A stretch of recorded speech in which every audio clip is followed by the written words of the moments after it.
as well use plans of IPPs beyond 20 years of PPAs agreements, as well address operational efficiency in Kenya Power, and also fast-track regulations of Energy Act 2019, fast-track completion of power lines, and lastly, end constant investigations that erode investors' confidence. Would this really work to reduce the cost of power in the country?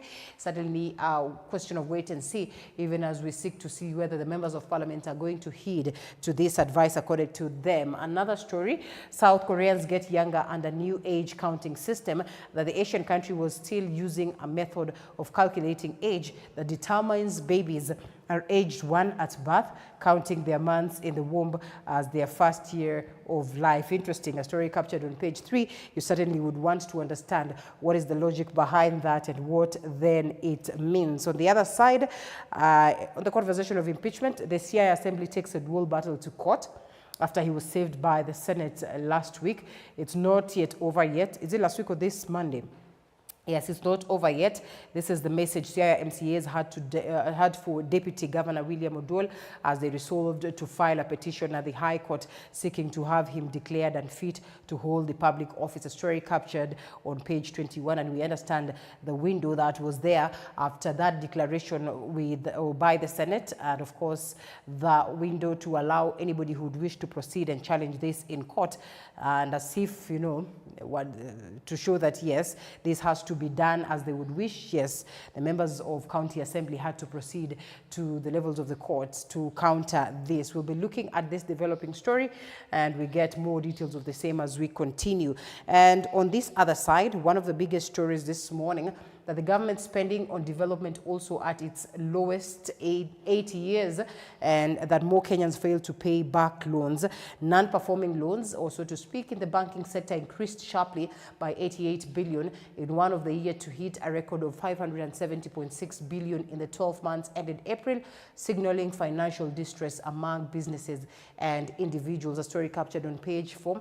What does this do to the government's efforts to make sure that we have an economic recovery is a conversation that is on. We're talking about 3,924 trillion total loans disbursed last year, up from 3.421 trillion.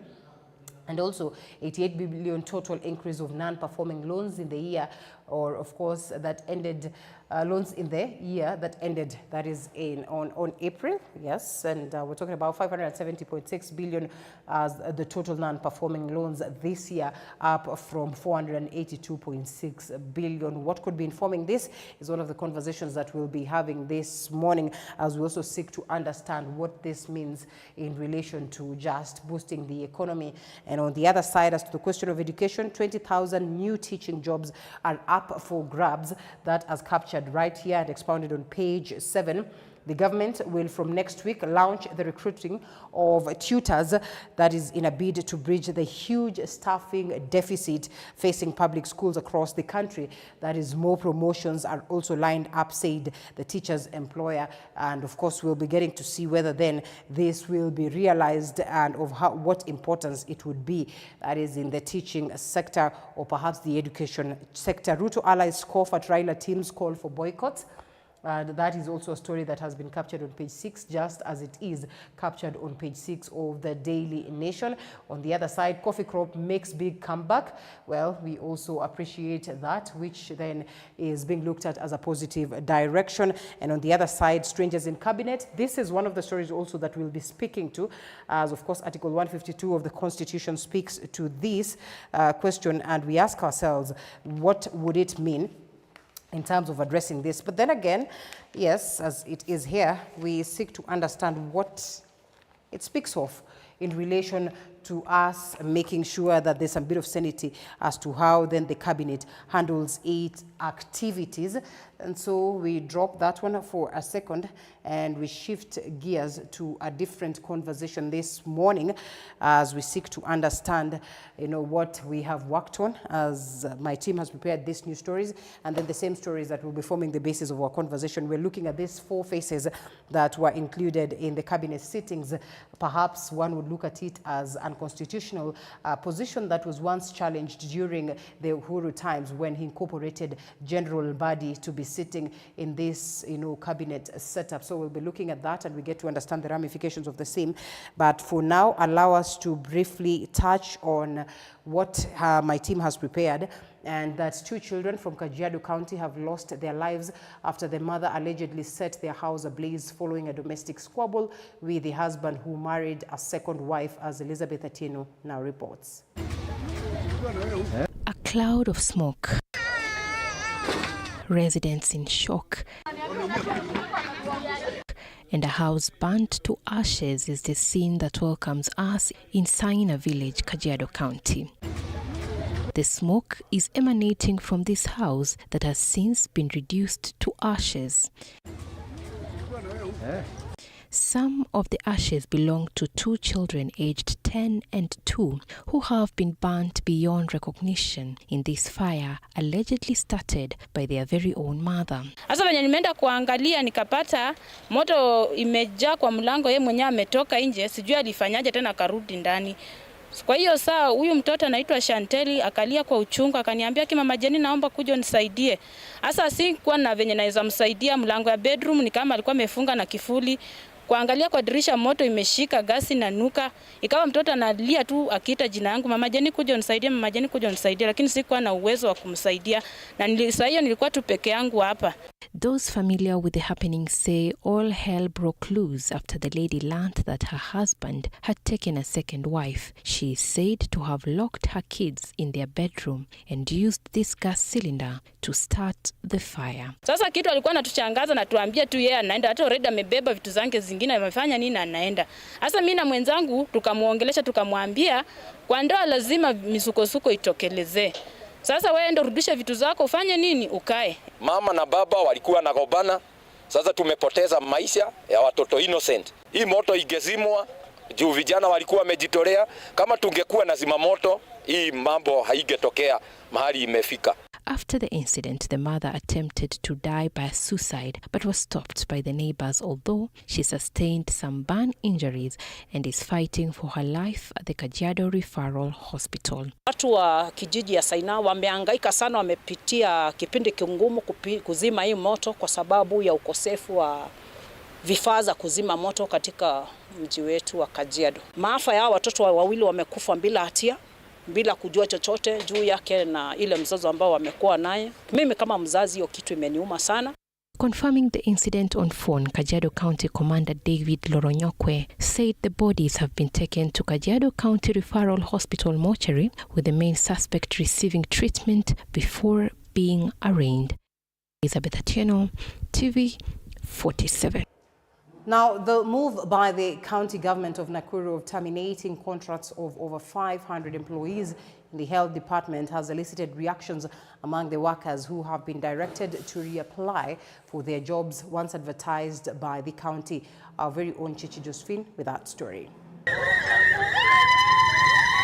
Health workers at the Nakuru Level 5 hospital have today held protests over the move by the county government of Nakuru to terminate their contracts.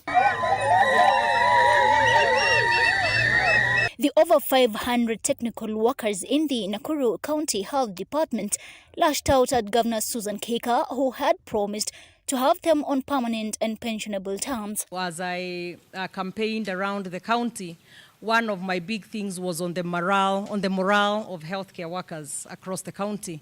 And part of it was the fact that many have been on contract for a long time and they have been wishing or wanting to make sure that they become permanent and pensionable. What we shall be doing is we are going to look into, we are going to have an ad hoc committee that will help us with the process.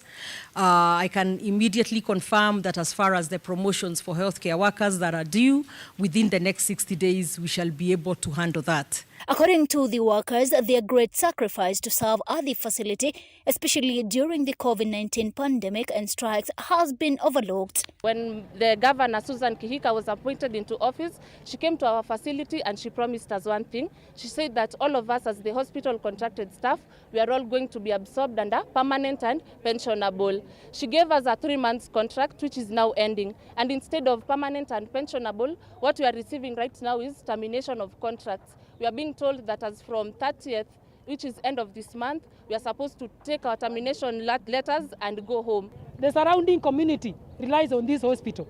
We are like the referral center of this hospital. Now tell me, where are we going to get the services that are supposed to be given?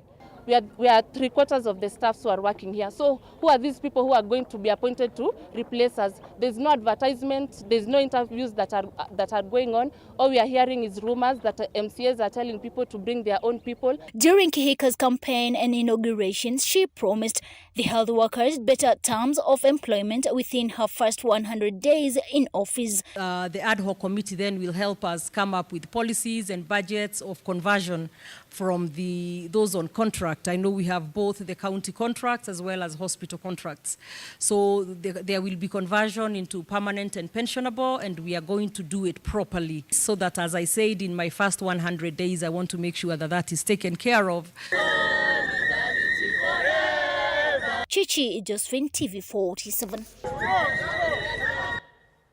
And the Ethics and Anti-Corruption Commission, EACC, has obtained orders from the High Court freezing 2 prime apartments in Nairobi worth 27.5 million shillings, which were allegedly purchased using money embezzled from the Vihiga County government. And as Stanley Nyaringita reports, the Justice Esther Maina has restrained any of the county officials from selling or dealing with the apartments. In an application to the High Court, the Ethics and Anti-Corruption Commission, EACC, is seeking to freeze 2 apartments in Nairobi County worth 27.5 million Kenyan shillings that were allegedly illegally purchased partly using money from Vihiga County government. According to the commission, the head of procurement in the county, Nathaniel Manyeve Ahaza, and the administrative assistant, who is also his wife, Elizabeth Masidza, colluded with the chief officer of finance, Wilberforce Ndula, to allegedly defraud the county government 13 million Kenyan shillings, which is said to have been paid to Boss Ventures Limited, a private company owned by Manyeve, Masidza, and Antonina Muyoka. Further, the commission has asked the court to order the county officials to repay the 13 million Kenyan shillings or else have the 2 apartments, one located in Next Gen Park on Mombasa Road with a current market value of 14 million Kenyan shillings, and the other Tulip Court, Four Ways Junction, valued at 13.5 million Kenyan shillings, sold by way of public auction. Justice Esther Maina of the High Court has, however, restrained the county officials from selling, leasing or dealing in any way with the aforementioned apartments.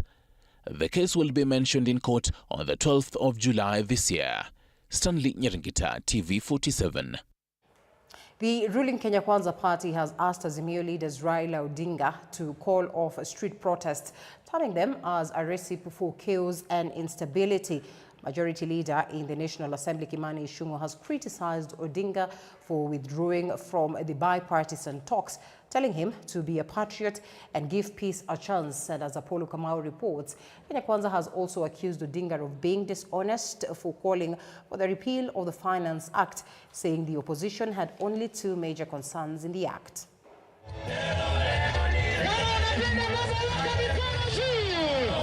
A day after soaking in the heat from their Azimio rivals at the Kamukunji grounds on Tuesday, Kenya Kwanza has now hit back at opposition leader Raila Odinga for withdrawing his negotiating team from the bipartisan talks to resume street protests, asking Odinga to be a patriot and call off the demos. What I do not welcome from what the former Prime Minister was saying, one is a walkout of the bipartisan talks, and asking for a return to the violent demonstrations that they were engaged in before we began the bipartisan talks. And I want to ask the former Prime Minister if he truly stands for peace, if he truly values the peace that Kenyans have enjoyed over time, then the route of violent demonstrations is not the route to take this country. Odinga timed his mass action protests for July 7, Sabasaba Day, which commemorates the fight for multi-party democracy and free elections, on the Finance Act, which he says is punitive and must be repealed for the opposition to accept dialogue or call off the demonstrations. Let us embrace tax boycotts. Let us deny route to the fuel. Let us deny route to the fuel tax by limiting consumption of petrol and diesel. One way to do this is to carpool. But the Finance Committee has accused the opposition of being dishonest on the Act, saying Azimio had an issue with 2 clauses and not the entire 1 or 2 clauses. Committee Chair and Molo MP Kimani Kuria saying the Act, which will help the government realize 311 billion shillings, has zero-rated a number of products and services to make life easy for Kenyans. The introduction of a housing levy and the deletion of the clause that is going now to make fuel VATable at 16%. But all the other clauses, they sat through with us. They said, we agree with the committee, we agree with the committee, we agree with the committee, we agree with the amendments. So only for them to come out and say they want to repeal the whole act, it is very dishonest. It is conmanship. Ichung'wah interestingly has backed Odinga's idea of Kenyans walking to work and carpooling, terming it as healthy. However, for Odinga, carpooling and walking are meant to deny government taxes and fuel consumption benefits. Walking, those who can be able to walk, and especially people his age, I would really encourage them to walk. Those who are older like him, and even people my age and even the young ones, those who can be able to walk, the distances we walk, is good to walk. Kenya Kwanza has given Azimio until Tuesday next week to resume for the bipartisan talks or go away to reconstitute the new IEBC. But Azimio has dismissed the ultimatum, gearing up for the protests expected to be unveiled on July 7th next month. Apul Kamau, TV47. All right, Paulo Kamau, that story as well will be forming the basis of this conversation this morning, from highlighting the tweet of Kimani Ichung'wah, also getting the reactions of other Kenya Kwanza leaders like, Johnston Muthama. We'll be getting into this conversation, and we ask ourselves whether this is the way to go. With me in studio are 2 politicians, Member of Parliament of Embakasi North, James Gakuya. Mheshimiwa, thank you for creating time. Mheshimiwa, forgive me for beginning with the Mheshimiwa. I know it should always be ladies first. And Mheshimiwa, Honorable Justine Wamai. Why did I say Justice? Okay. Justine Wamai is also here with us this morning. Thank you so much for creating time. And shortly, we'll be joined by governance expert Daniel Orogo. But for now, allow the lady and the gentleman to say hi to the people. Salimia watu wa Embakasi North. Thank you very much, Rida.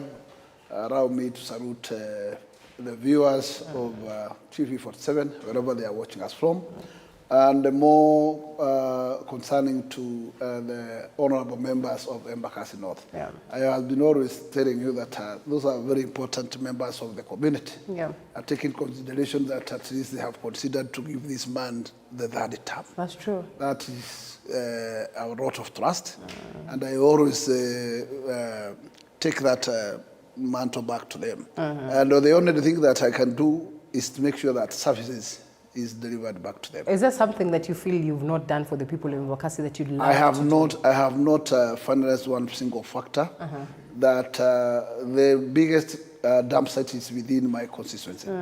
And that dump site has never been managed. That solid waste has been a big issue to the community.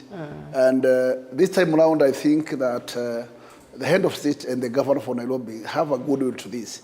I think that mess can be solved this time. If it should be solved this time, then it tells us that we must get back to court, considering that we have already have a court order that was never implemented. To date, that dump site is not supposed to be there. It's supposed to be relocated, but actually the court order was ignored. But it was ignored because actually the regime then was not anywhere in respect to what we call court rulings. I hope that the goodwill that we are enjoying today will make the whole turn, and that this high time that that particular solid waste will be managed. We are not even advocating for relocation in totality, but we want it to be managed in the new technology. We recycle the materials, and then we use what is supposed to be produced out of it. We make them to use, and also we create jobs to the locals. And if that is done, I'm sure we'll be out of the toxic. Well, and we wish you nothing but the best in a bid to do that. You know, that as well will be one of the campaign tools for the next elections. You know, you either go to them and tell them successfully we have done this or we've not been able to do this. Allow me more time because we're almost there. So all the best.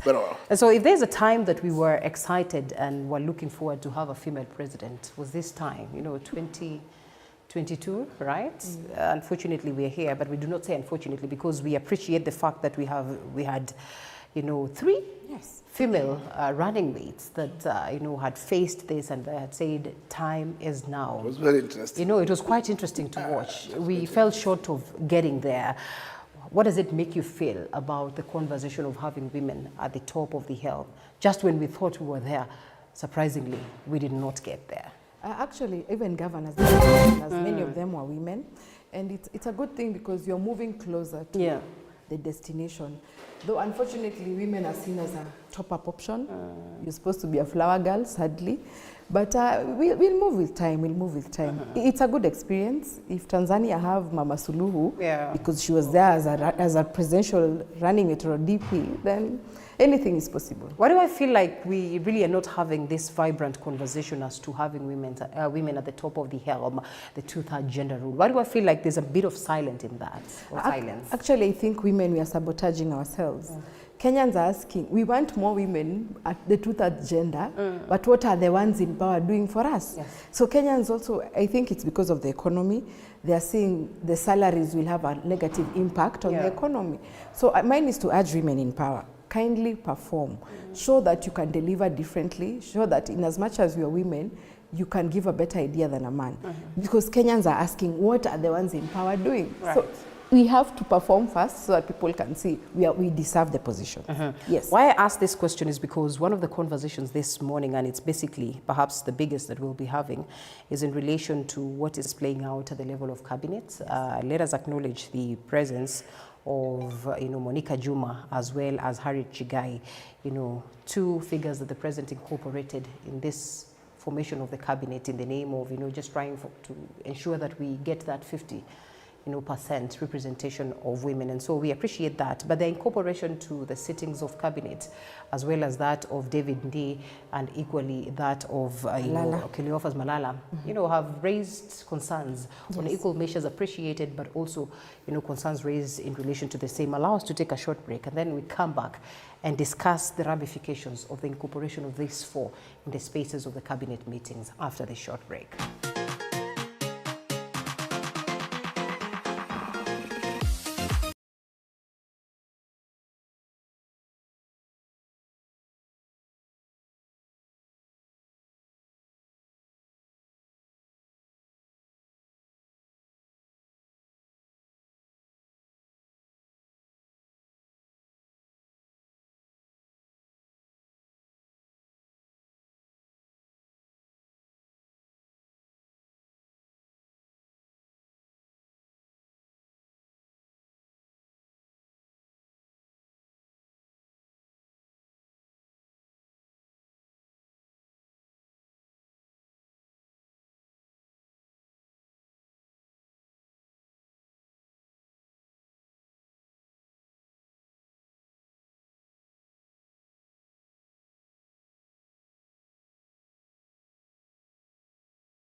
Therefore, it sets us, to that moment of conversation. Let us begin with you. I know there are faces of women here. I know it is perhaps something to appreciate. I know it could be in a mission of making sure that the Kenya Kwanza government then is able to perform and, align to their manifesto. But what does this say? Okay, it looks like they are not really focusing on what the Constitution says from the eye of an ordinary Kenyan. Yeah. And then Kenyans are asking that when does the president work? Because he's always in events, in functions, he's traveling. So, in fact, Kenyans are realizing there are fewer and fewer cabinet meetings. Probably they no longer take photos as often as they But meet. at least they try to always do the Tuesday ones every week. But Kenyans are like, when does the president really work? They're feeling like then being a president is very easy. Right. We see Mheshimiwa in Bunge, so we can say, okay, every day or from Tuesdays, we know Mheshimiwa is in Bunge. Yeah. But the question of every day the president is seeing, opening an event, doing something, makes Kenyans feel like probably he's not doing his work. Yeah. And then cabinet is not effective as it's supposed to be. But now having 4 extra, that means that 26 of them who are sitting in cabinet doesn't augur well to the ordinary Kenyan, because it's like, if the Constitution says 22, why are we having more? So I think he has tried to sneak them in through the back door, which for an ordinary Kenyan is not really making sense. Yes. And we also have to get the numbers right, which I will be getting shortly. But Mheshimiwa, we all agree that the Kenya Kwanza government, is keen on making sure that they are able to attain what is enshrined in their manifesto. And there's no better way of doing that unless they make sure that, the cabinet secretaries or the ministries then are aligned into this. First of all, when, Cleophas Malala sort of hinted as to this, very many people questioned it, including members of the Kenya Kwanza side. They sort of felt like, why should we, get to a point where we want the party now to listen to cabinet secretaries and just listen to what it is that they have to say in relation to what they are doing and all that. And so questions were raised as to the same. What does this speak? Perhaps we could excuse Harriet Chigai. We could excuse Monica Juma because they were mentioned, together during this time. And I think they also underwent the vetting processes. Yes. But what about Devin D? What about Cleophas Malala? Anyway, let me say, even during the last regime, we had a Secretary General who happened also to be a member of the cabinet without portfolio. And I think the essence of this particular idea is to bring close now the Secretary General of the party, considering that the Secretary General is the key person to drive the manifesto of the party, to be part of the decisions that are being made by the cabinet. So it's only that there have to be a mechanism on how to bring these people into the cabinet, because the law, there has to be a way that the law is not embedded, that at least the law is admissible to such people in that particular panel. To me, it's not a big crime, because one thing is that David D, as an advisor, economic advisor, also is a key person. But actually there is a level that he can play. It does not mean that he must necessarily be part of the cabinet meetings. There is those informal meetings that can be arranged and where he can be able to fit in. But during the formal meetings of the cabinet, he does not seem to be admissible in this kind of forums. But at least the party can look on a methodology where informally those advisors, including the Secretary General, can be in part of the meetings, so that at least they cannot be seen going out of the number required, requisite number required to be allowable by the Constitution. Because the Constitution talks about 22 members. And I think if one like Malala is going to be part of the cabinet and appointed to be a cabinet minister, then there has to be another minister who rules his job, because the number should be 22. And if you have 22 number, then you cannot be able to force one extra more, because that is what the Constitution stipulates. Otherwise, we need to respect the Constitution, but at the same time, because of the party manifesto interest, find a mechanism on how you'll be engaging with these advisors and the Secretary General at informal sessions of the cabinet. All right. Well, this in relation to Article 152 as well as the article that is 132 of the Constitution, the functions of the president, what you are concerned about, as in at what point does the president then work and what does he do? And also in relation to this talk of, those ones that would be considered as strangers in cabinet. Daniel Orogo is here. We had earlier on told you that Daniel Orogo will be joining us. Thank you so much for creating time to be with us. Good to have you. So the very same paper that you're holding on your hands, yes, and strangers in cabinet. Yes. Strangers in cabinet, you would say? Yeah, I mean, because I think first of all is to apologize for lateness. Well, not so some of bad, these issues yeah. are overseen. You can't really predict the time you'll be here. To delve into this conversation, I think, well, strangers in a sense that their positions are not envisioned in the Constitution. I have had our Honorable struggle to explain why we should have some of these people in the cabinet. Well, like you said, Article 52 and 152, and 152, sorry, cannot and 132 allow them. as well. 132 as well cannot allow them to be in the cabinet. However, one of the things we keep on mentioning is the precedences that are set with some of these decisions. Yeah. In the last regime, we'd had Raphael Tuju being in the cabinet, provided on a portfolio that people touted, as a cabinet without a portfolio, but still within the 22 number. Yes, yes. Yeah. So with regards to that, I think the precedence was set by the last regime, of course, in the background of a court washing that did not allow any other strangers in the cabinet. But look, also to be on the other side, I think there should be an explanation as to why the four were co-opted in the cabinet and took an oath of secrecy. That is something that should be very serious. You take an oath of secrecy, but the Constitution does not envision your position to sit in the cabinet. So I think that sounds a little bit more of impunity in its sense, because it's the breach of the Constitution as such. But what was the intention of such an initiative?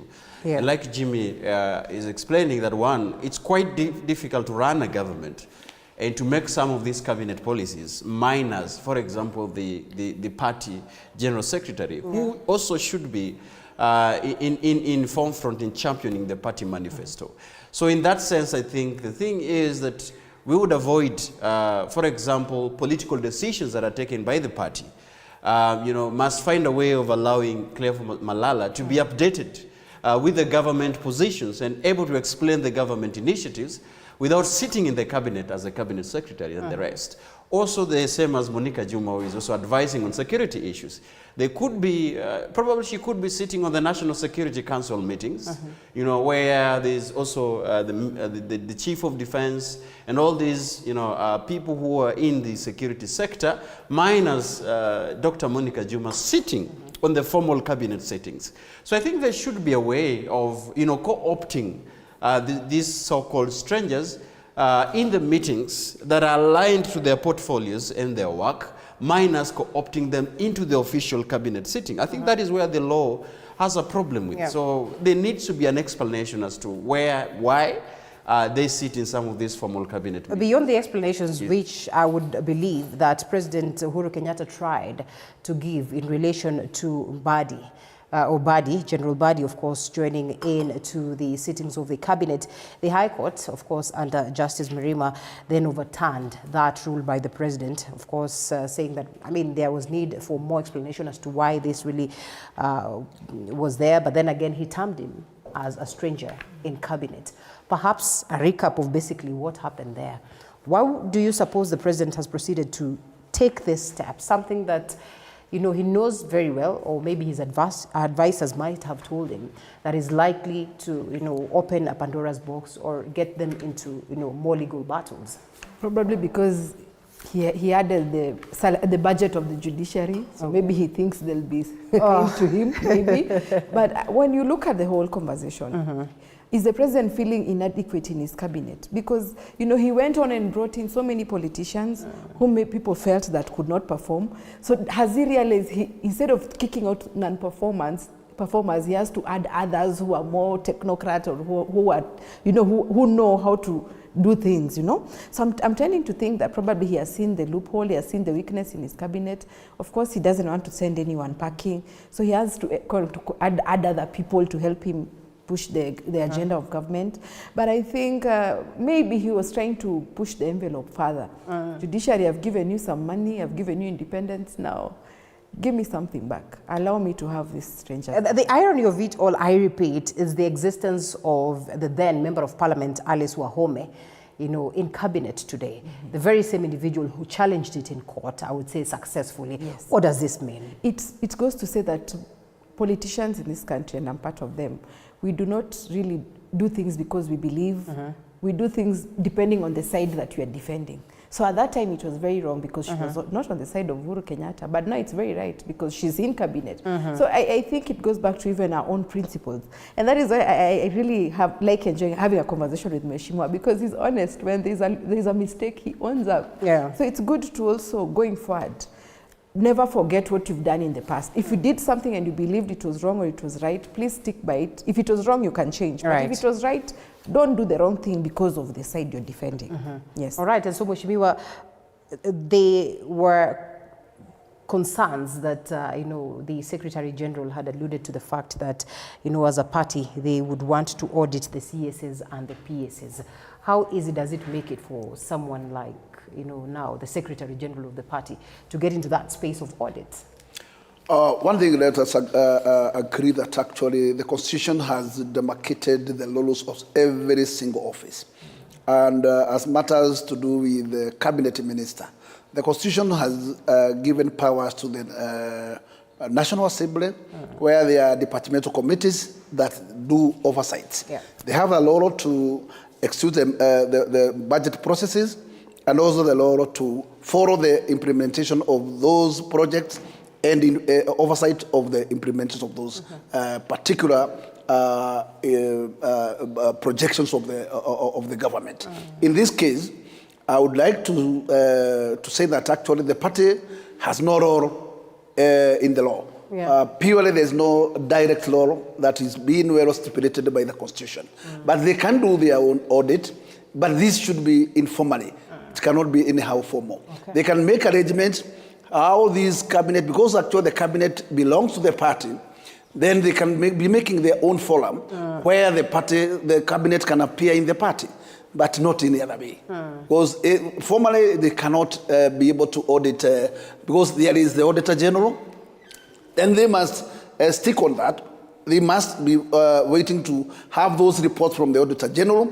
In case that there is any areas of queries, that's where maybe they can have, but actually there is a law that actually the Constitution has given purely how this should be done. And therefore, if the party want to give itself that extraordinary mandate, they can only do it informally, but not formal. Okay, interesting. Well, that's what I've said, that the Constitution envisions a state where there is complete separation of powers. And while the political parties always ushers in a government that determines how the day is run. And therefore, that's why we have the government, the executives, and the parliaments, and whatsoever. In a situation where the political party would want to have its way into the functions of a cabinet, and I think that is an encroachment, and it's a breach of law, and I agree with what Mheshimiwa is talking about. While I envision that probably Cleophas Malala would have an upper hand and want to have an upper hand on how the government functions, and how, you know, to own up the mistakes of the cabinet secretaries and the government, the executive in itself. But I think that is not an extension of a political party. That is an extension of the executive, that is an extension of the parliament through the committees that Mheshimiwa is talking about. And that has to be flagged by the control of budget. Any other issue on misperformance, or even the public service. There is a complete public service. There is a complete, you know, how in which the cabinet secretaries are held to account. However, I see a situation where there should be a drift in power from what I am seeing. in a sense that the political party and the functioning of UDA would now really want to own up the mistakes, that some of these government officials, because the blame game comes to the whole government, and the whole blame game comes to which political party, ushered into this governance system, that we have all these people who are, for example, misappropriating funds, those who are not able to be accountable to the government who sits in the cabinet. So I see there is a slowly onslaught on the executive, but through the functionings of a political party, which is a breach of the law as we see. And it was happening in the government of Moi as well. Right. You could see when there were key political figures, J.J. Kamodo, who would have a say on how the cabinet secretaries by that time, the ministers were functioning. You could have an upper hand on how political parties had got an upper hand on who was being nominated to the cabinet and the parastatals and to these nomination positions. And I think this is also one of the things that is crippling in, but thank God we have a constitution that is so strict on separation of powers. I think for me is just a matter of the interpretation of law and just sticking to the roles of a political party vis-a-vis the functioning of a government of the day. Before we get to the last question, we are talking about a political party here. I remember the first time upon getting into power, I asked, is it a UDA government or is it a Kenya Kwanza government? Does it pose a challenge to the Kenya Kwanza government? Is this going to be the beginning of trouble? And actually, even internally, some UDA members are saying that Cleophas Malala is really overstepping. They're not happy. So he needs to be careful not to ruffle so many feathers. Yeah. But there's also the issue of many parties that were in Kenya Kwanza, the coalition, were really arguing and saying we've been left out in job appointments and everything. So, and other political parties, including Chama cha Kazi, Mutua's, Maendeleo, Chap Chap, and others, were told to fold up because now going forward, the party that will be Chama Tawala is UDA. Yeah. So I'm so sure, probably in the agreement, we don't know what they said, but I have a feeling that something won't augur well with the other members of the Kenya Kwanza coalition, and we may start seeing wrangles. Yeah. The same wrangles that got Jubilee, now the coalition, the 2017. I remember the late Kalembe took his it's called Tip Tip, the party there. And he says he was never compensated, he never got anything out of it. So probably people start feeling disappointed why they joined them. And it's about time they start controlling and managing the internal party politics. Yes. Are you confident, in the position of, Malala? And are you amongst the few who sort of feel like he has overstepped his mandate? Because it's in the public domain. I think I also heard Gladys Boshiri saying that, well, tone down, you are coming a little bit too fast. And again, you're not running activities as expected because the very first time that we're having the wrangles within UDA itself, not even Kenya Kwanza. One, let me say that as a member of the UDA party, UDA party has accommodated both the single individual membership and what we call corporate membership. And that's where you have those other affiliates. And I don't want to dwell so much on the what we call memorandum that actually was signed between these corporate affiliates. But the fact is that no one should make the mistake that what we call the Jubilee made. Well, you remember that the same kind of cycle was there during the Jubilee to lap all the other parties. And that is how even William found himself displaced. Right. Because if his vehicle was still vibrant, he could not have any pressure to look for another avenue or another vehicle. So I still believe that actually because the first aim was to win an election, and the election was won. It is important to respect that kind of move that actually those parties and that kind of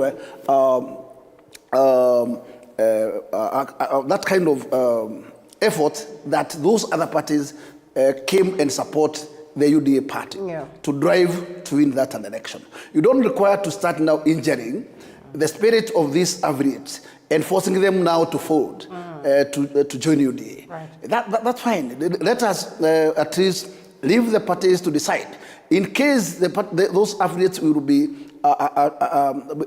persuaded and through their own goodwill and will, they join the party. That's okay. But you cannot come as a Secretary General and start commanding the affiliates to fold their parties as if the UDA was a bona fide single party. But that was the original, that perhaps was the original intention of UDA. No, we always run through mistakes. Yes. And we have run through Jubilee. Yes. And how tedious we found ourselves to exit from that Jubilee to another party. Okay. We don't want to return to that kind of business again. Yes. So today, let us also respect those mutual agreements that actually those other parties have their own respect and let them remain as they were before they join, until such a point that they will be persuaded and that actually they can fold their parties and join. And it is not mandatory to go that direction, because Kenya Kwanza can still be strong, even in the next election, even 40 years, as a coalition, no matter whether it is it will be of both corporate and individual membership. That to me, it should be left, and those parties should be given their independence. Well, as much as we want to at least to safeguard this interest in the coming election. Okay. But if today we now start commanding the other parties to fold, and remember that at least we have other parties that have joined us, have already voted, yes, which were not part of us. Yes. Like the old UDM. And others. Yes. Do you want to tell us that actually at this point? Koskuri himself folded his. No. Let us. Has he folded? He was asked to fold, but has he folded? It is high time that the Secretary General should go slow. In those persuade the element here, you can wake up and start persuading these parties. If they willingly want to follow, they can. Okay. But if they feel that it will still stand as the corporate, allow them to be both individual and corporate, and that system, it still works.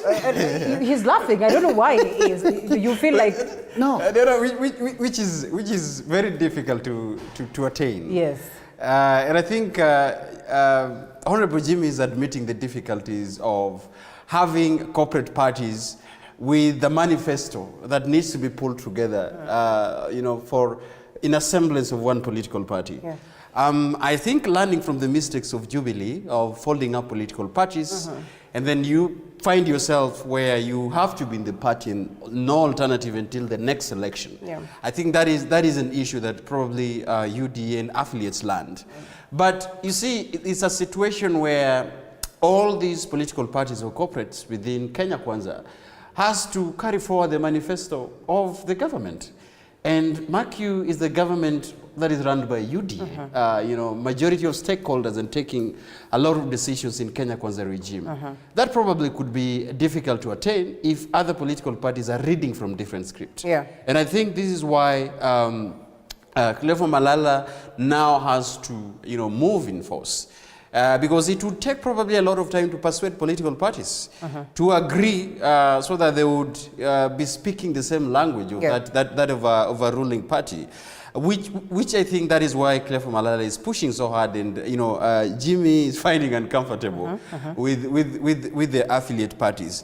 On the other hand, Linda, you see, I think there is one litigant who went to court and questioned why do we have political parties jumping ship soon after the election. Right. And in the request for the court to provide an interpretation of the Political Parties Act as to whether you are allowed to just fold your party and move to a different political party after the election.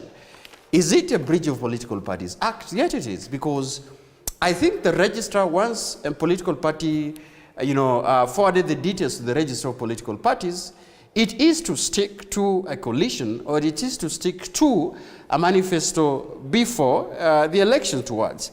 And I think that could be very important. And my colleague, I think, Justina, also finds herself at a very difficult situation where she no longer reads together with the political party leader that she held so, dear to pre the political parties. So I think it could be very important for us and the courts to begin to give us an interpretation. If, for example, I find myself, in a political party that I can no longer, read to the same script immediately post-election. What is the provision for me if I still have to really act vibrant in a political party matters? And I think this is something that we are finding very difficult in our, very uncomfortable with. The same thing that, the devil that revisited the bipartisan talk. When you find Edan Kainan now was in 2 political parties, but the same political parties as well.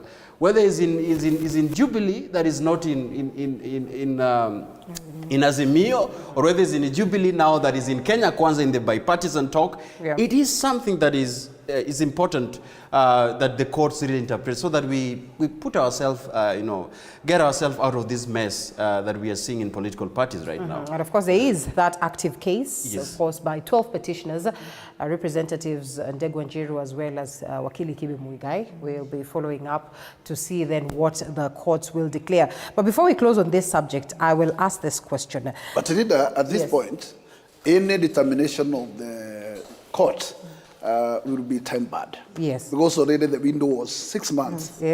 And we are already past 6 months. So that one, it will be retrogressive. Right, well, they're coming in a bit too late. But anyway, the courts, the decision, the courts really have time court, apart from the election. At the end of the day, the court will rule. But actually, whichever ruling it will take, it will be time-barred. Probably it will be precedence for the next cases. But one thing also people need to understand is that you can have a pre-coalition, pre-election coalition, and a post-election coalition. You have a right. Only that they say like the 6 months window period. But you were allowed either way. You can feel that we came here, like Mutua was saying, that in Azimio, they never saw the memorandum. They didn't know what they were signing. So it's also incumbent on any politician, on anyone who is leading a coalition, to be transparent. Tell people what they're getting out of it. Especially like Kenya Kwanza, I saw some affiliate parties were complaining when cabinet positions were given. They were not considered. I remember DP, most guys were really making noise about it. So the DP party now. So it's about times even transparency. Just tell people this is what you get, this is what you don't get. People will have a choice to decide that will I be in this. But then what happens to the voter who then is the main person here? Because it's fine. If you are elected on basis of Azimio, and I know they will remind you that, well, Azimio had only like Raila Odinga, the others were on specific parties, then you shift or you jump ship. What happens to the voter who perhaps voted you on basis of the party? Now it goes to us voters changing how we see politics. Can you ask the question of what is your manifesto saying? I've been telling Kenyans that you are complaining about the 16% revenue VAT on fuel. Kenya Kwanza is saying it was in our manifesto. Housing was in our manifesto. All those things they are doing, Ruto is saying it was in our manifesto. So it goes to say that the citizen never bothered. What was enticing to them was Sipangwingwi, Tunateswa, or whatever, and NASA, all those things that excite Kenyans. And sorry to say, even Kamkunji, I looked at it, it was a good forum for them to go. But when I look at the ordinary Kenyan, it was like a moment of the catharsis, just enjoying yourself. There's so much pressure in this country. People were dancing, people were having fun. So when I look at the whole situation, we are under so much pressure in this country. People just want to release and have fun and dance. And that is where the ordinary voter is being told, can you get serious when it comes to questioning? Don't be enticed by little money. Don't vote on party basis. Or who you like, or the song like the Dancing NASA. It was a very good song at that time. Just ask the questions that are, you know are going to affect you in the next 5 years. All right, before we go to Kampunji. But you see that is a gray area. That's really a gray area, and I agree. There's been an attempt to do a lot of massive civic education to the masses to understand these political choices they're making and the functioning of political parties. And like Jimmy and Justin is talking about, it's quite difficult in that confusion, to sit Kenyans and educate them. The political leaders and the aspirants and the candidates, I think all they do and all we do in political period is get what is enticing. Kenyans really want to understand as to whether we are moving to this political party, and for these sorts of reasons, is to win power, is to get into government, is to get into the parliament and to get to the Senate. So the discussion by that time is basically to win power and to get into this lucrative position. And the idea that common citizens want to feel that once I elect so and so, then also I carry forward that win with me. It's quite difficult at certain times, and being in civil society for some times, to make Kenyans really understand the step-by-step on the political governance and their participation meaningfully in the political issues, vis-a-vis us winning elections and, you know, us seeing Raila and Ruto being part of us and being part of our coalitions. So I think they should be. And one of the things that we keep hammering, now that IEBC is in constant onslaught as to whether we'll have commissioners or not, as whether we'll have, you know, the selection panel or not, but the important mandate of IEBC is continuous civic education as well. And some of the things we forget, that only IEBC is in charge of, elections, and after that, by-elections, and after that, there is violence here and there against IEBC. Kenyans need to put into their system that IEBC is mandated and funded by taxpayers' money, and even the donors' money to carry out a continuous civic education and even mass voter registration that is continuous. It's not only during elections. Once we are able to understand this, then we are also able to hold IEBC to account, not only on presidential tallying always, but even to ask them, why is it that Kenyans are still politically ignorant for the fact that they should understand their participation in political activities. The most unfortunate thing is that we'll remind ourselves that they've constantly said that the IEBC house has not been in order. So to imagine that they would conduct civic education, yet they've not fixed their own house, is also another question. Actually, I would state very categorically that the IEBC were totally up to their games. But remember that there have been always struggles for them to attain their requisite budgets. And that element of budget is the key. Because once you fail to release this fund in good times, how will they? When would the IEBC plan themselves to these kind of programs of civic education? Then if you want the EBC to do a prudent job, then fund them accordingly, give them enough funds for that particular exercise, so that they can be able to execute it in the right time. Because it is not at the tail end that we require EBC to do this education. They have a program of 5 good years, and then give them funds in good times so that this civic education can be done even though every year, if need be. All right. But without funds, there's nothing much. There's nothing you expect from them. All right. Jimmy, you sit in the assembly. Yeah. I do sit. Why do they? Debates on the allocation for funds for IEBC. Yeah. IEBC and other commissions have been crying about their funds being cut. Where does this begin? It begins on the National Assembly where Jimmy sits, and Jimmy is asking that the problem that we've had with the IEBC is that their funds have been delayed on the house that Jimmy sits. Secondly, let me say this as a point of rejoinder. The last regime was very categorical that there will be no donor funding for IEBC. Okay? In a sense that President Uhuru Kenyatta was in a podium saying that donors and the international community cannot teach us how to vote. There have been a systematic onslaught on how partners and the international community supports a civic education system in this country. In the fear that if that space is opened, citizens will become so enlightened to make choices that would put some political parties uncomfortable and some people uncomfortable. So I think these are things that when we are talking about the funding and the support of IEBC and the debate about their trust deficit to Kenyans is another issue. We should really be very complete and very fair to our judgment to IEBC that once there is cutting of funds, that is agreed in the House that Jimmy sits. And as a civil society, we also need to agree that we've not put our house in order to debate matters that are concerning the support of the independent commissions, one of them being the IEBC with regards to civic education. Linda, but before Mheshimiwa gets in, I want to make it clear that whoever feeds you will dictate your direction. Issues of being given donor money in IEBC, I think it's the most risk thing we can do. It's going to be a threat to our sovereignty. So it was wise to say. It was very wise. Let the donor money be used in other areas like water and sewerage and other things that will not have an effect on the decision making. Remember, Russia was accused by Trump to having a hand in the US elections. Meaning when donor money comes here, we'll start being dictated to vote according to USSR or USA. But have we not been dictated all the same, all through? But at least let us just maintain our form of independence. At least let us know that IEBC, the money that is being used by IEBC is our own taxpayers' money. No one is going to come here and tell us to vote in this direction, the Western Wall. No, let us just decide for ourselves, knowing that the money we're using in IEBC is taxpayers' money. So true, Mheshimiwa should maybe bring the conversation with his peers, how to even add more funds for them for civic education. Because IEBC is just seen as, during elections, they are registering candidates, but after that, nothing happens. So they need more money, but Kenyan money. That's the most important point. Interesting. And Mheshimiwa, the buck stops with the members of parliament.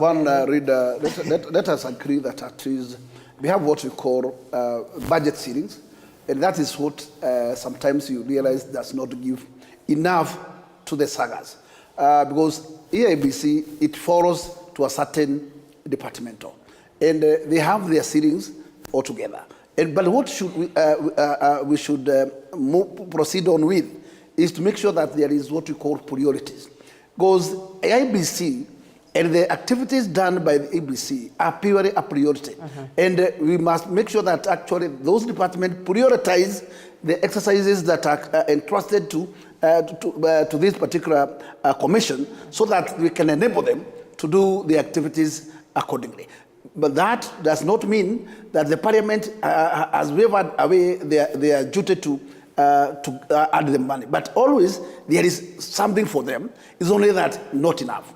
So what I would urge is that at the ceiling point, should the department be at least be persuaded also to top some money for that civic education exercise. Right. Because sometimes it's not been valued as a priority.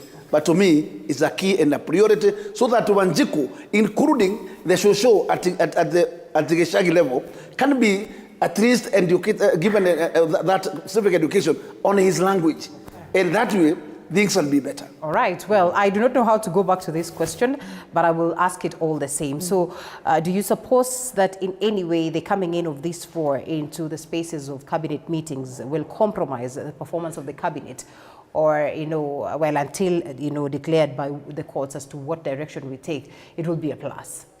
Well, my view, like I said, is we have an advantage of sometimes the four, I think there are 4 or 5, the four who took an oath of secrecy, look at the value they bring in the cabinet. Yeah. We have an economic advisor there.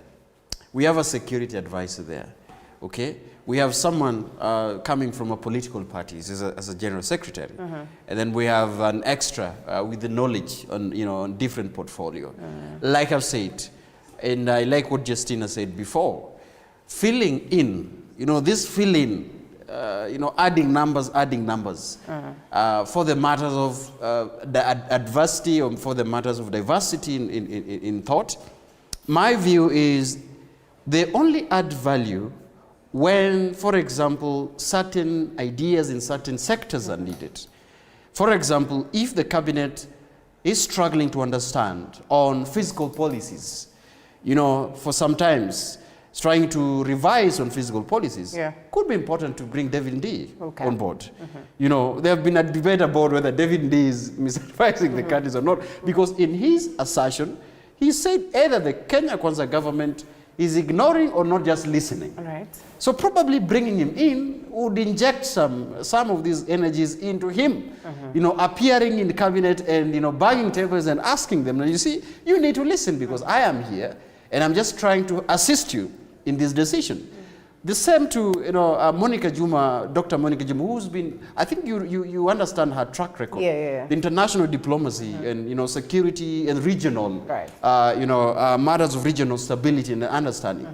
I think for her, once in a while, it's important to bring these people, to give the advisory to the cabinet, minus just co-opting them. That's what I'm saying, minus co-opting them officially in the cabinet, because it's not tenable with the constitution. To some level, I think I see them bringing the value in the cabinet as well. All right, well, fair enough. Let's leave it at that and listen to this, or perhaps read some of this in the tone of Azimio.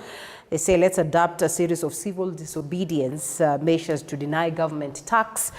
They say, let us have mass demos to kick off on the July the 7th at Kamkunji venue of a pro-democracy protest in the 90s. And of course, Raila withdraws Azimio la Umoja team from the bipartisan talks that Raila tells workers to leave cars at home or pool transport so as to minimize fuel consumption.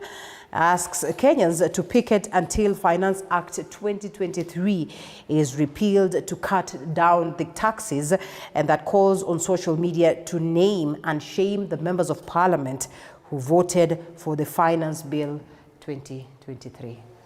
Justina. Wow, like I said during Kamkunji, it was a moment of kupiga happy. Okay, guys are frustrated, so they need to just release the pressure and the tension. And I always wonder, these masses that I see every day, where are they during voting? You know, that is the question, because some of these people, they go there, we see them on TV, but during the voting day where their vote counts, we don't see them. So it's even for the citizens to realize that ata maandamano is important, but your vote is what speaks for you. Going forward, I would like to say that Kenya Kwanza should take this with a lot of seriousness. They have always seen it like it's a joke, but they are always falling into the trap of Azimio. Azimio really wants this government to fail. Azimio wanted to sabotage the economy from the look of things. Okay. Of course, they are saying so much, but they're using the plight of the citizens to mask around, you know, to show us that they're the saviors, though we know there's so much hypocrisy behind Azimio. So, because Kenya Kwanza owes Kenyans duty of care, duty of peace and tranquility, can they see how they can work together with Azimio? Because I saw someone say that if by 4th of July, they're going to continue their bipartisan talks, and if Azimio doesn't show up, they're going to continue the selection of IEBC commissioners. They are still falling into the trap of Azimio, because now Azimio will be seen as the victim. The same politics of Kenya Kwanza, what they did to see Uhuru Kenyatta as if he was the villain. Yes. So the more they continue seemingly like bullish Kenya Kwanza, forgetting their role that they owe us duty of peace in this country, Azimio will be seen as the victor, never forgetting the fact that they are not genuine. So I think they need to be the bigger brother. And this is where maybe Ruto will have to face the fate that Uhuru Kenyatta faced by having to meet with Raila Odinga and asking him, does he want the best for this country, or he wants this country to go to the dogs? Because everything that is happening is anyone who would want to invest in Kenya, even us as citizens, we look out for things like political stability, economic environment. So even if the economy is not doing well, Azimio is pushing us further down into poverty, because who wants to come to invest somewhere where you're not sure about the political stability? So the bigger person here should be Kenya Kwanza, and they should stop chest thumping, in my opinion. Okay, so before I come back to you, or I come to you, Mheshimiwa, in relation to that, we would want to say that perhaps Kenyans are all out there just for fun and everything. Do you somehow agree to that based on the difficulties that Kenyans are going through? And in my opinion, I would have expected that, well, Kenyans are probably so tired, would not even turn up in such occasions, but they did. So is this a show of people who just want to have fun for the moment, a show of people who really are disgruntled and would wish that the government, you know, changes tact? That should be surprising that on a Tuesday in the afternoon, you know, for some few hours after midday, you see such a crowd, and you wonder. The ideal would be, you know, people are in their workstations and working, but you see such a crowd. It shows you, by that itself, it brings some things into fore, either massive unemployment or massive underemployment, or people are tired and would want to entertain themselves. Justine has also observed. But that in its sense, like I said, it's quite dangerous reading from that, because these are crowds that are available, you know, to the call of politicians to go in the streets in political rallies, post-electoral period. And they're available. To say that they're available for the work that is assigned to go to the streets or attend to political rallies, or any other duty deemed fit for the politicians to mobilize them to attend. So that is one. Secondly, I think it also points towards, is Kenyans ready to go to the streets? You know, available if they are called at any time because of the situation we find ourselves in. So those questions, I'm not really able to answer them. It's just from an assessment. Maybe one or two might be true, or one or two might be wrong, the other might be true, by the assessment of what happens. But either way, look, we are into a situation where there are the suspension of talks, bipartisan talks, and one political parties have indicated that they are not going back to those talks because of their disagreement of the inconsistencies. I don't know who is saying true, or whether it's Kenya Kwanza or Azimio. Yeah. But one has indicated that the other one is not true. The other one has also responded and said, you are also not true. So Kenyans are looking at ping pong games and the looming call for street demonstrations. It is evident that is going to be, the leadership is going to call it. But this is my own assessment, Linda. It's time for Raila Odinga to sit back and allow Kenyans, to also go to the streets and do any other functions they deem fit, so that they also protest their frustration on the way that they want. I want to be fair to all these politicians, and I want to judge them fairly today. One Raila Odinga, who always takes the blame of violence and distractions in the protest, should sit back and tell Kenyans that if you feel frustrated, the Constitution allows you in Article 37 to proceed and do your demonstration peacefully and not touching out properties and burning properties of other people. The Constitution gives Kenyans the right, notify the police and go. If it is a call by Azimio, we are having Azimio as a coalition of political parties. Yeah. There are equal leaders there. It is time for Kalonzo Musyoka to lead the protest. Okay. It is time for Martha Karua to lead the process. It's time for Wajakoya to lead that process. It's also time for Jeremiah Kioni to mobilize the forces to go to the streets. Raila Odinga should sit and rest. Because if the cost of living is skyrocketed, he also feels the same effect as a Kenyan. I'm talking to him as a Kenyan who also feel the same protest. If we go, because anytime I see trends, and today I came to this show, I want to be very fair. I see trends, people talking about the Luos, about the Protestants who always lead the protest. And I also want to tell the Luos that it's high time, hang your boots, allow Kikuyus to lead that protest. Hang your boots allows the Kambas to lead that protest, because the cost of filling, the cost of things are into the whole nation. The same way we see unga is skyrocketed in Nyanza is the same way Kiambu is feeling the same effect. The same way macadamia prices are affecting Kiambu is the same way the cost of rice is affecting people in Kano, everywhere. So I think for the fair judgment, let us be fair, and to the government also. The government is also feeling the effect, because today I said I want to be fair for both sides. It is high time that we listen to the government of the day, because we are having a post-electoral period. If the government has asked for time, to fast-track their pledges, but we also have to ask for after how long? Should we be holding the government to account? What is these economic policies that the government are finding uncomfortable or are finding difficult? Could they go out and explain? Why are we turning against our policies? It is because so-and-so is not calling, Kenyan names, is not having a politics of, the daily earnings of people. We should provide a safe space. And this is why I like this show, because Jim is here to give us an objective conversation. Could we Kenyans allow the government to have an objective platform to explain why there is a turnaround with their policies that are no longer tenable, so that we be fair in our assessment as well? All right, and I started by asking that question: will this process by the Azimio team then scaffold the position of the government? That they say they want to turn around the economy. And having listened to what Dan has said, as well as what Justina argues, where do we stand? First of all, as a people, as a nation, as specific tribes, the difficulties that we're going through as a people. Can we trust the government, but for how long, so that we, get to realize this turnaround? Because after all said and done, this has been assented to law. It's an act now as we speak. And so what? Thank you, Rita. One, I would like to be very clear and categorical as far as anybody with an ill motive is concerned. Because one is those who are purported to be the minority, who at least call themselves the opposition. Actually, they depend on the sitting government today. One is that this government have a duty to disperse resources to every corner of this country, irrespective where this corner belongs to Kenya Kwanza or to Azimio fraternity.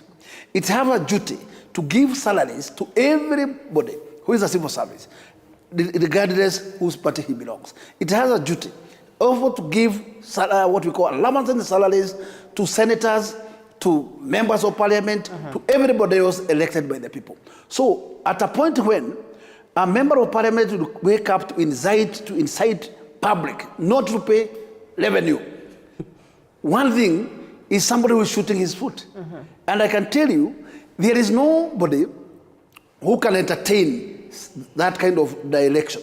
Me, I would state very clearly, if you are a member of Azimio and you feel you are not part of this, the financial bill has both minority and majority committee members. None of them dissented from the bill. So that tells you what? There was what we call a collective decision of that committee, because no single member dissented.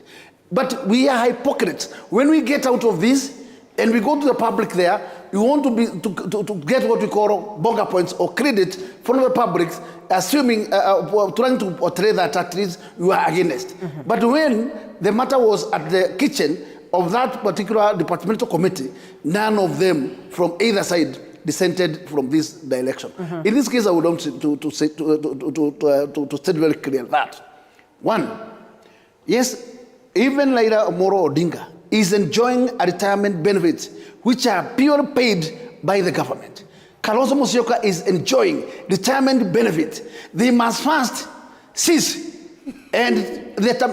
from enjoying these taxpayers' money. Yes, and they should write a letter to the treasury indicating don't disperse more this fund. It's not been very clear whether they are getting this or because you cannot stand. Inactive politics. Yes, you cannot stand there outside.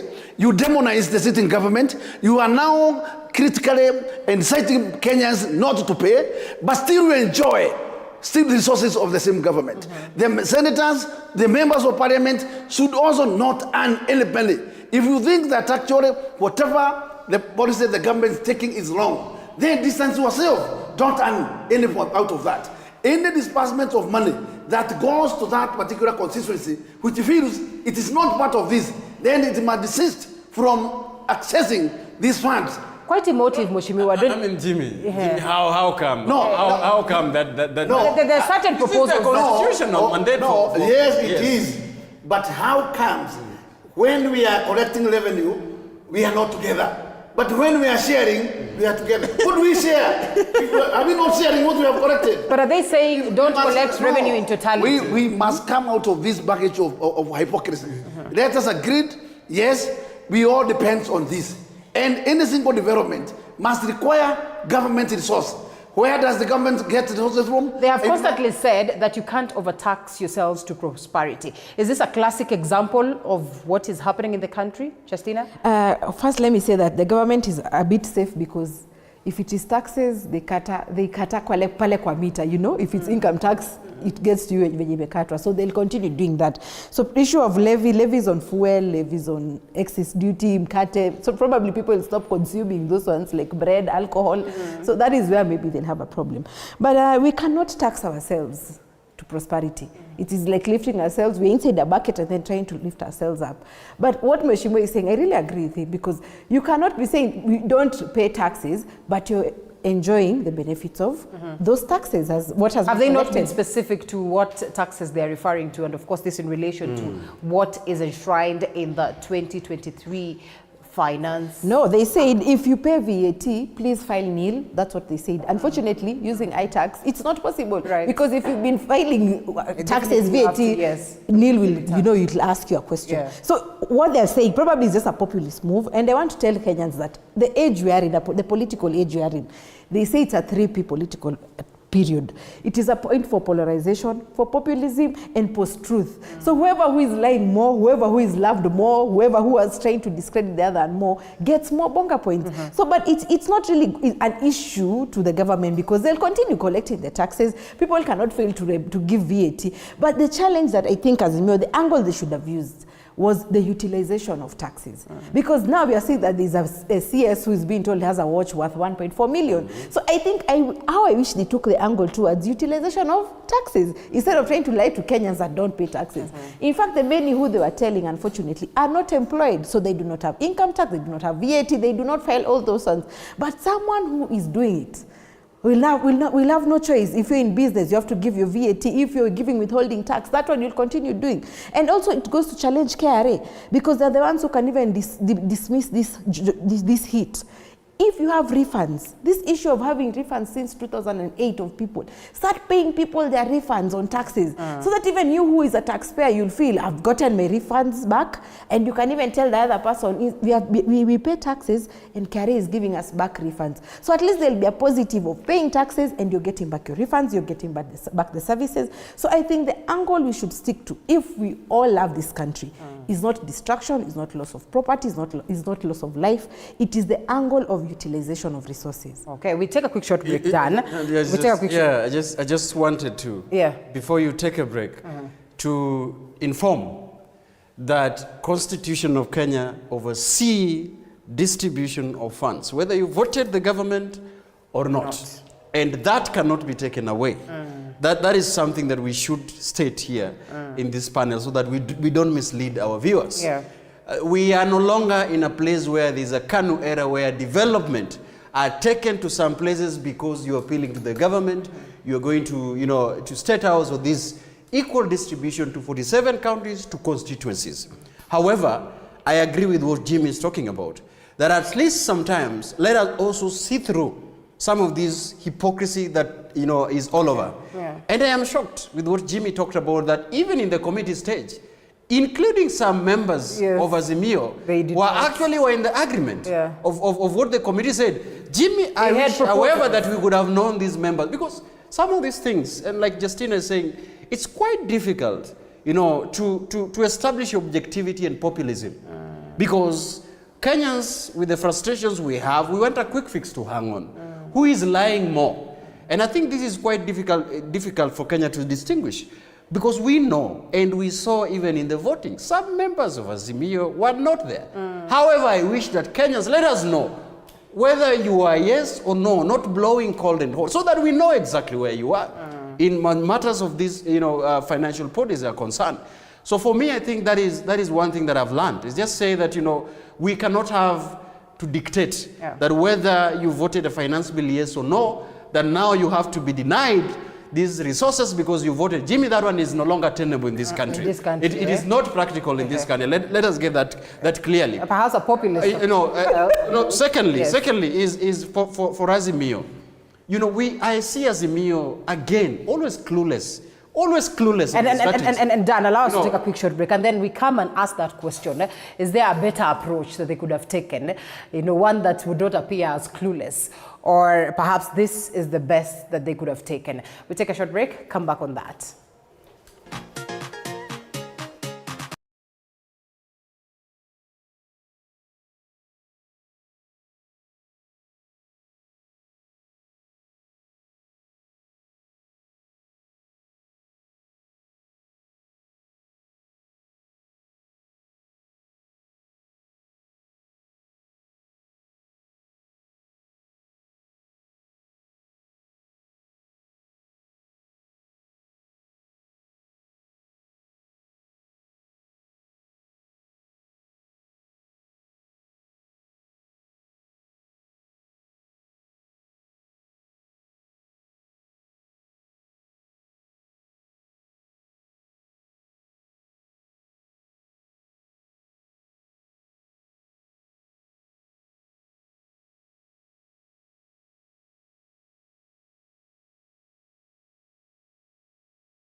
And in studio with me is Dan Orogo, as well as Justina Wamai, and Member of Parliament of Embakasi North, that is Mheshimiwa Jimmy Gakuya. And we have spoken about the situation at the level of the cabinet and, of course, given our views as we await what then this would be, if successfully challenged in court or not, as well as getting into that space where we discuss the question of, what is playing out in the country. The Azimio team now saying that from the 7th of July, they begin, nationwide protests in relation to how the Kenya Kwanza government is handling the affairs of the nation. And on that very note of asking, have we gotten to a space where we are ripe for a revolution? But even before it gets to that, minus the Right Honorable Raila Odinga, can Kenyans be bold enough to hit the streets to the magnitude of which he has taken us there? And as well, we ask this question. Justina, you're the one who says that, they would have taken a different approach in terms of making sure that, let us push for implementation and, value for money, for the monies that we release out there. Dan, it is you who wanted to speak to the Azimio factor. Do you suppose there's a better approach that they would have taken as opposed to the kind of approach that they have presented to the people of Kenya on Tuesday? Well, I think the approach now looks more confrontational. More of you're sensationalizing some things, to appeal to the emotions, and taking advantage of, the situations Kenyans are facing, which probably is good for politicians, but really bad for the outcome, because you could actually see in the last previous, protests, how Kenyans really descend into each other and destroy properties and loot. Anger that is misdirected and not guided. Member of Parliament. That shows, Linda, that it definitely, from what I was reading in the rallies, is directing people and telling them this is an illegitimate government. Is it a government that is sworn in? You can't call a government that is sworn in illegitimate. That was a handover of power, and the one that partly your members of parliament have had a dialogue with. I think that is hypocrisy, that is a lie. And to some extent, that's why I said I agree with Jimmy to some extent. Therefore, what would have happened in the opposition would now look into, and I agree with Justina, that could we now fast track on delivery and accountability? Could the opposition now be in forefront? For example, in fast tracking prudent utilization of the tax, one. Secondly, looking at the oversight performance of independent institutions, how then would they use this to hold the government to account? Going into a session of probably litigation, looking at what laws as the government bridge into that the opposition can really help people understand. Where is the civil society in all these things? I had a conversation looking at, I'm in a group group called Kenya Tuitakayo, where there have been a very consistent approach on how to revive the vibrancy on Kenyan civic space, to ask Kenyans themselves to determine some of these outcomes. Because a situation we face right now, Linda, is quite difficult and quite expensive to live to the opposition that we have in Kenya Kwanza. Because we are leaving it to interested players who we never know can one time wake up and the other moment we see them shake hands with the government. We never know. As a citizens, we never know. There are possibilities of doing that. It has happened in so many after elections and post-election period. Where does that leave Kenyans? You keep on asking, where are Kenyans in this whole conversation? This whole conversation, where it is, should actually be people-centered. And people-centered cannot be led by the opposition. This should be led by a vibrant, a people-driven, whether it's by civil society, whether by religious leaders, whether it's by the trade unionist that has gone to bed with the government. It is time for a people-centered government that you cannot really meddle into. But the moment we leave it to these politicians, the moment we leave it to this government, the moment even we leave it to a parliament, which we have a problem with. And Jimmy has confirmed that some of these, opposition actually agreed with the bill, and later came and said we dissociate ourselves. But also presented their own. Also presented their own. It is time, I think, we listen to people-driven initiatives that are objectively, that in a platform that is fair and balanced. And with Raila Odinga into this, I don't know.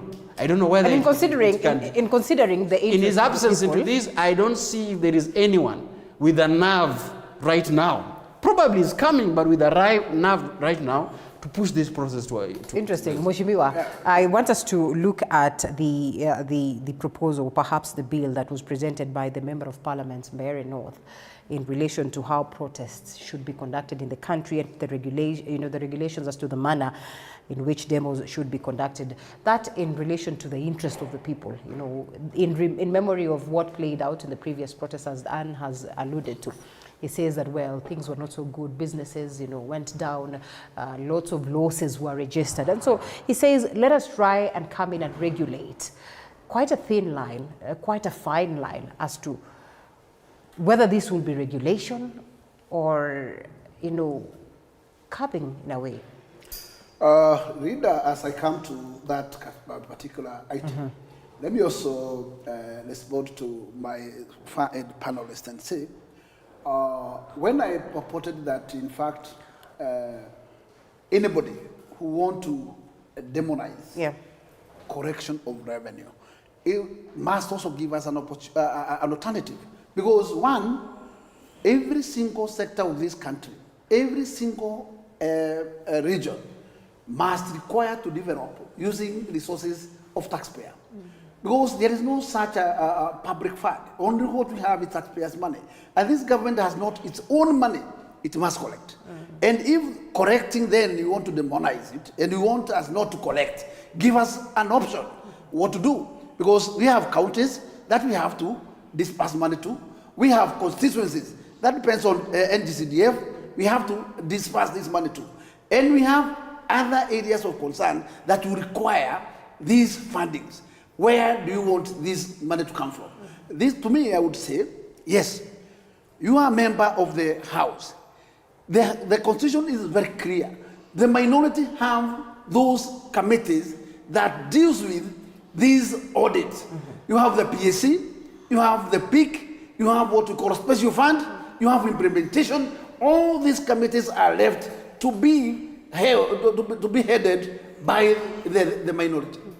Why? So that auditors' report will appear to them. Anything that is audited, and those are where queries come from, and then it should be in the front line to say, what we call the implementation of our projections are not going the right direction. So they should be the whistleblowers. But they are not doing this, and this is their rightful job to do, to make sure that things are going in the right direction. Now make sure that you condemn, and you condemn with facts, because you have the facts using the records already tabled to you by the Auditor General and the rest. That's one. They should now take their battle to the floor of the House, because that's where they belong. They should not take their battle to the ground, inciting the same Kenyans not to pay revenue, and yet, at the end of the day, they will demonize the government to say it is not disparate fund. It is not disparate fund than the one who is inciting the public out there. So that's a hypocrisy, and it should be completely desist from. Okay. The other thing is that, as I wrote to the member for Bele, member for Bele and his assertion to at least change our way of doing things. Today, I would say, they are not supposed to be to be demonizing every single member of the society when we have this demonstration. Because we are not supposed to kill our economy. We are not supposed to kill our businesses. Why do we close businesses when we have demos? We must have peaceful demos as rooted by the Constitution. Those peaceful demos, we are not seeing them. All what we are seeing, we are doing violent demonstration. Then we are losing the track. If we really want to go to demo, what we call picketing, let us have those areas reserved for that exercise, so that we are not all over disturbing every other business in the region or in the city or wherever. So I am of the support that we have at least special areas for that particular aspect. If it is demo, let us allow that. We have a certain area where demonstration can take place, but not all over. How different if it is picketing, let us have at least a park If it is Uhuru Park, let them go there, let them do picketing there. But if we don't have those kind of regulations, then we shall be disturbing and closing the business of the day, and that is killing economy. That's not building. How different from the simple rule of picket peacefully? How different will it be when you now empower the police, perhaps to manage the whole situation on ground? How different will it be when you put suggestions on limiting people as to the dresses that they're supposed to wear or regalia they should be in when they're getting into these spaces, or the kinds of posters that they're supposed to carry? Just how different, and especially acknowledging the fact that most of the times people have claimed that the protests sound nasty when police came in. Otherwise, they were running smoothly. It's unfortunate that we have to be regulated as a people. But I've realized it's a Kenyan thing. We get so excited and then we just lose it and start breaking things. I don't know whether we get pleasure out of it. I've tried to understand, because you might see you're in a party, things are well, then all of a sudden people are started fighting. So it's a Kenyan thing. And I think that is what that law is trying to control, that there are people who, in as much as unga is high, they're getting affected, they run a business, they're just trying to make a living for that day. So if you pass and step on their tomatoes, or you spoil their property, you're hurting them. The one who won't open that day, and maybe he lives, hand to mouth that day, what he sells today is what he's eating, will also lose, his income. Yep. So I think it's unfortunate that we have to be regulated, but the behaviors that we have, and sorry to say, in this country, many of us, the majority of us, have nothing to lose. If you looked at even the Azimio live, what they were doing in Kamkunji, you'd see altercation and bitterness and people really abusing each other and saying, Baba, we are ready for maandamano, wacha kiumane. So when you look at the psyche of this Kenyan saying wacha kiumane, is a young person who I'm sure did not even realize what happened in 2007. Their parents protected them. They don't understand the risk of incitement. They don't understand where this country was. And it's so unfortunate that it is the younger generation who are propelling this conversation, because they're the ones in social media. So I think it goes back to even political party leaders and coalitions. Don't speak something that is going to incite. Kenyans are at a point of they're just waiting for something to happen and they blow up. Just be responsible enough. And the guiding thing should not even be your political party. It should be your love for the country. So it's unfortunate we have to be regulated, but there is no choice. There is no choice about it. All right. And you don't forget that most of these youths have what we call evil motives. the idea is just to do what we call rooting spree. If the government performed its duties as expected, and there was no reason, whatsoever for this, would we be speaking of the same? One thing let us agree that actually there is nothing that the government had done wrong. This is a government who has took over from another regime. And by the look of the thing, hey, Jimmy. No, by the look of the thing, let us agree on one thing: that actually, if we proceed doing things the same way that the last regime has done, then we are leaving this country with a tune of 20 trillion debt. And this is the way. If we are not going to change the trend and look for other interventions, if we shall allow now William Ruto go on, Kenyans that want to go extra mile to pay any single tax, then so that they are comfortable, who will pay those trillions? So what are the chances that this government is not going to leave us with any debt? 10 years, if at all, is going to be in power for 10 years. And they've been negotiating. It's there on public that just 6 months down taking power. They've already. Of course. How can Jimmy say that? I can tell you, it's only that actually we cannot have the same appetite to go to the tune of 10 trillion borrowing. So I am not saying that government will not borrow. Borrow because it's not correct enough even today. I'm wondering, with that precedence, God save us 10 years. I don't know, the possibilities of more loans is imminent. And we really need an audit to understand, because there are double speak on all these issues of loans. One is that Kenya Kwanza has inherited a debt-driven country. Some quarters have notified that we found the treasury coffers empty, and therefore we are inheriting a borrowed loan. Other economies, and I looked at the former presidential candidate. Jimmy Wanjigi said probably the loans are paid. So there is a whole hullabaloo about confusion with these loans. The politics of loans and the confusion around it, I think, should be clarified, because there is a justification from the government why we don't borrow more. but in the background, more is being borrowed. Why Kenyans should be taxed more. And I keep on saying, there is no problem with paying taxes. I think, Jimmy, you've gone probably in benchmarking in some countries. Scandinavian countries heavily taxed. But there's service delivery, less corruption. And people do not have a problem paying taxes. We are together. Yeah, because at that point we are very together. Yeah, because paying, thank God we are together. Paying of taxes, paying of taxes translates to services. It translates to free education. In Scandinavian countries, you free education. You pay, there is free and quality affordable health, and free and quality accessible housing, because taxes must translate to service delivery. That is the point that we should hammer home. And that is the point the opposition should also be giving the government to account to. Linda. The problem is not paying taxes. The problem is, can we be accountable to the taxes that we give? I was just making a rejoinder before this. So the other thing is I would still insist, I would still insist on the questions of the oppositions or not. I think it's important also to vet the performance and the delivery and the quality of representation. This goes to Kenyans. We can't, and if we want the Kenya Bora we are always talking about, the Kenya Bora that we want, I think it's important for us that these conversations sometimes has to be devolved to the citizenry. It is so much hyped here that we leave the masses to it, and they get so alienated with this conversation to some level. Can't we begin to even vet the quality of representation that we have? And sadly, it is from us. Sadly. They don't come from anywhere.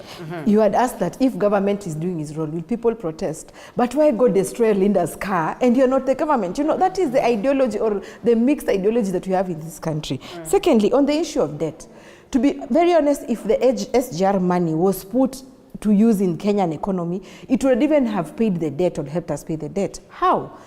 If you employed the engineers, the local engineers, they would have paid income tax at that point. If you used local materials, the chuma, the cements, if everything was local, at least someone would have paid VAT or some tax, and that debt would have been repaid and would have seen that the economy is growing. Unfortunately, things were coming from China and the constructions are going on. So we never got a chance to grow our economy. And again, Kenya Kwanza is telling us they are not borrowing for now, but they have issued an infrastructure bond 2 weeks ago, or I think 1 week ago, where they are giving the bond at 16% tax-free. So if you have shares, you're going to try and sell your shares from the NSE to go buy the bond. It's lucrative. Again, they're crowding out the banking sector, because if people buy through a bank and you'll see like the bank is a broker, you'll run to buy the bond yourself. So even the money that the banks give as loan, your fixed deposits, and I'm seeing today the banks are complaining, guys are not paying loans, because you're getting to a point, do I eat or I pay the loan? You're like, Nipelekeni, take me where you're going to take me. So it's very unfortunate that government is also looking like it's competing with the local banks. On the issue of Jimmy Wanjigi, at least I've got an opportunity to say this. I think it's about time the media starts questioning Jimmy Wanjigi. The conversation he's giving us, he's not being genuine. Just because we had a loan, took another loan to pay this loan, doesn't mean it means that we finished the loan. So I want him to also to be genuine. Jimmy Wanjigi is taking the position of the populist position, the polarization and post-truth. Can he just be honest to Kenyans with the Senator Okiya Omtata? Please tell Kenyans the truth. We are so fragile right now. If we hear anything, we're just going to flare up. How best is the government countering that as well? Because then it's their prerogative to make sure that they undo the wrongs and as well rub the negatives that are being painted. I think now the government is just overwhelmed. There's fire everywhere. They think they're wondering which fire do I put out, which one do I, But I think as a citizen who is responsible should speak the truth. Don't flare up the conversation. Don't annoy the citizens. Because now when you hear that someone has a watch worth 1.4 million in cabinet, everyone is getting pissed off. So it's about time, even if you're a politician, even if you want bonga points, just tell Kenyans the truth. Bugisha is saying morality has collapsed and we have no morals. Dead glass note. And the other person says paying taxes in Britain is good because there is a train on time. So there is no problem in paying the taxes. And perhaps we need to get to a point where then there's value for money. It makes it easy for them to pay taxes. Let's close it in 2 minutes, 2 minutes. Rita, what I would say is that I want to agree with the panelists that in fact, we correct taxes, but at least we must revert back. These taxes must be seen in form of what we call services. Our devolution is not working. This one I can be able to tell Kenyans. Because you realize that actually it's almost 400 billions are dispersed to our counties. But if you check what kind of development we are achieving out of those money, they are very minimal. You find that there are counties that takes back to the development at the tune of 1%, 2% to 5%. If this is the tone, then it's telling that actually we have we have at least a concept that is not really working. Because what was the essence of devolving, having devolution? It was one, to bring services to the people. Number two, to bring effective and prudent services to the people. This is not happening. And the counties must be more prone to show us that actually they correct their domestic corrections. They have never shown us where the revenue they correct from their domestic goals, and they always keep complaining that the government is not dispersing. My question is, can they be able to show us that they can be able to live and pay their wages using their domestic correction? And then what is coming from the government is purely moving to deal with what we development. Otherwise, where do we expect to develop the country come from? Yes, otherwise this is the reason why the national government, because things are not working down, it must keep borrowing to do projects. But if it is being assisted by the counties, then there could be a show of work. 2 minutes to close. Well, we have noticed, and let me have a rejoinder, that peaceful protest and rights of expression is one of the sacred, rights that were enshrined in this constitution. Other countries are bleeding because it is curtailed. So any regulations that is brought to repeal that, I call that those are things that are not tenable right now. We can't be confined as a citizen to protest on some corners. What if we went to put our petition to some offices? Where do we go? These are regulations that curtails even freedom of expression. And I think this one I just wanted to lay bare. It is sacred.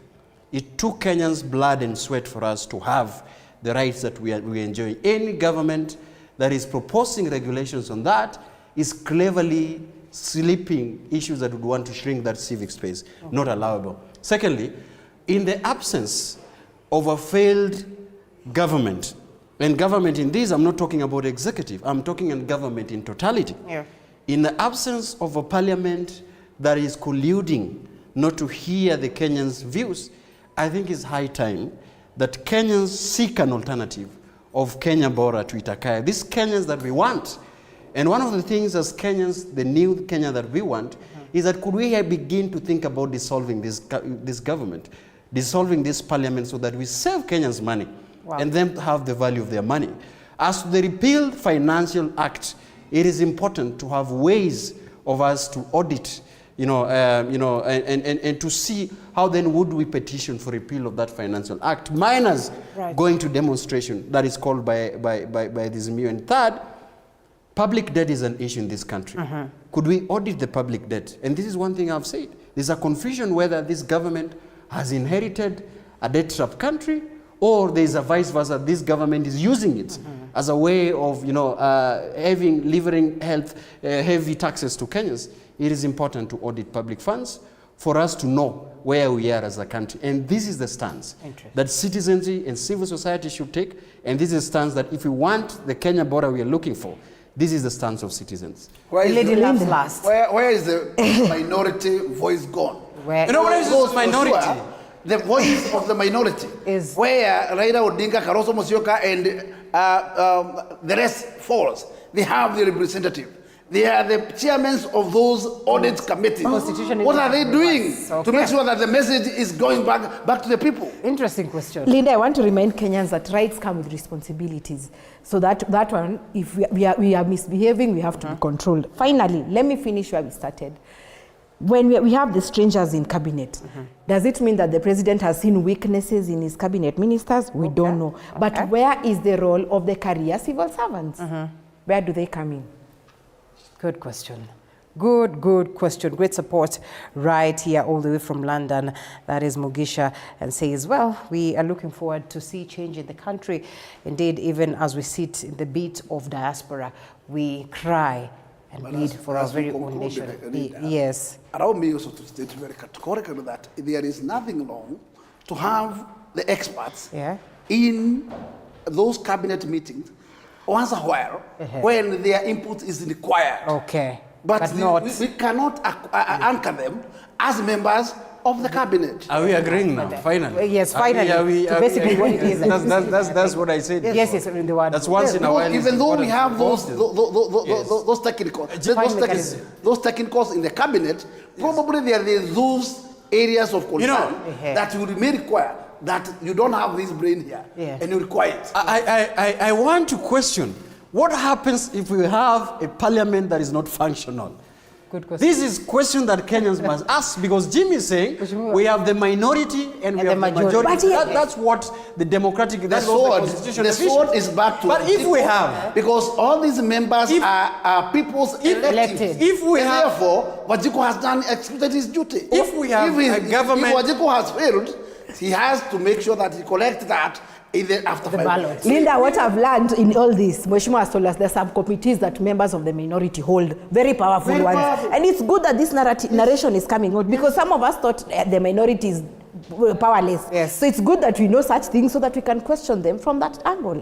We have a question. We probably need to come back to set. It's a government where the parliament, you're told, you elected representative in the constitution to represent you in the parliament. They go to the parliament, they listen to the voice of executives. Majority of Kenyans, as opinion polls have indicated, are not satisfied with the financial bill. And I'm saying that Kenyans in the majority are saying that it's not bad to pay taxes, but the taxes are punitive. The members of parliament in the coalition of majority and minority have concluded to pass it. Okay. Where is the citizens of Kenyans having alternative voice? This is the question that I'm asking, probably for another day. But the civil society end up joining politics, so even them, they're not genuine, they have interest. Interesting, gentlemen and lady. Even those civil societies must seek positions also to come to parliament like Okiya Motata to be speaking from within the chamber. Member of Parliament of Embakasi North, Jimmy Gakuya, Asante Sana, as well as politician Justina Wamai.